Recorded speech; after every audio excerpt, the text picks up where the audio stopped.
السلام عليكم ورحمة الله وبركاته. halkan waxaan ka salaamayaa ardayda dhammaan ardayda nursing iyo midwiferyga course-ka cusub insha Allah aan semesterkan ugu qoranahay. course-kan waxa la yiraahdaa course epidemiology insha Allah waxaynu ku horeysin doonaa inaynu course online-ka marka hore soo sheegno. course online-ka ama course-kan wuxuu ka kooban yahay 9 chapter. chapter-ka koowaad waxa la yiraahdaa introduction to epidemiology. waxaynu ku baran doonaa insha Allah epidemiology-ga hordhiciisa taariikhdiisa iyo waxyaalaha loo adeegsado ama loo isticmaalo ahmiyadda ugu weyn ayaan ku arki doonaa insha Allah.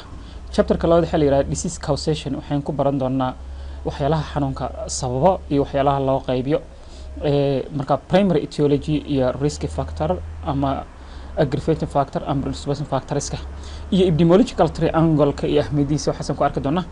chapter-ka saddexaad insha Allah taala waxaynu ku baran doonaa level of prevention heerarka ka hortagga inagoo xanuunka meertada uu maray eegi doono fikir buuxa ka qaadan doona ka hortagga iyo heerarka kala duwan uu leeyahay. insha Allah waxaynu chapter-ka afraad ku dhigan doonaa chain of infection control silsilada xanuunka ay isku xiran markay xanuunada faafa ama la isu gudbiyo habka loo xakameeyo ama loo controlo ayaan ku dhigan doonaa inagoo markaasi fikir buuxo oo fiican ka qaadan doono ama ku saleyn doono marka infection disease-ka. chapter-ka shanaad waxaynu ku arki doonaa descriptive of epidemiology. chapter-kan wuxuu faham fiican inaga siin doona hordhac uu yahay marka epidemiology-ga qaybaha research-ka la taxalluqo inagoo characteristic of descriptive epidemiology inagoo xanuunka markaa faham fiican ka qaadanayno markaa person place iyo time-ki iyo mid walba waxyaalaha ay ku kala duwan yihiin iyo qaabka xanuun marka uu dilaaco ama loo baari karaya ama survey-ga ugu fiican oo loo yaqaan cross sectional study design-ka ayaan arki doonaa wuxuu yahay iyo faa'iidada uu leeyahay. kadibna markaan casharka aan dhigano waxaan samayn doonaa inaan questionnaire aynu qaadno kadibna field trip u baxno aynu soo practice garayno chapter-kaasi.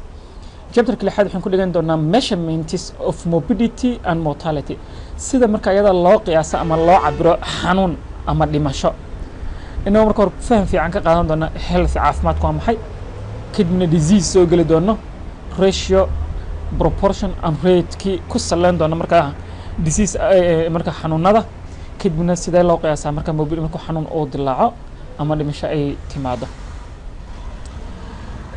chapter-kan toddobaad waxaynu ka eegi doonaa source of data and method of data collection. source ilaha laga helo marka xogta caafimaadka iyo habka loo soo ururiyo xog caafimaad ujeedada laga leeyahay iyo ilaahi iyo muhiim marka ayada iyo inagoo sii dhexgali doona.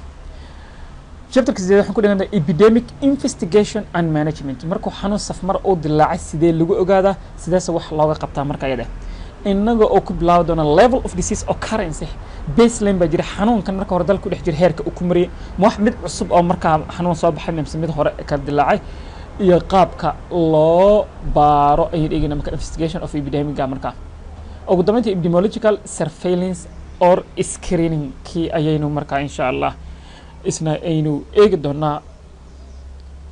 buugta laga akhrisan doono waxa weeye haddii qofka oo cilmi dheeraad u baahdo preventive and social medicine-ka and public health and preventive medicine epidemiology public health modern epidemiology and test marka buugaagtan ayaa reference ahaan qofka uu iskaga akhrisan karay haddii faa'iido dheeraad uu ka doonay laakiin inaga insha Allah waxaan isticmaalnaa principle of epidemiology-ga iyo waxaan isticmaali doonaa buugga Carter Center-ka ah.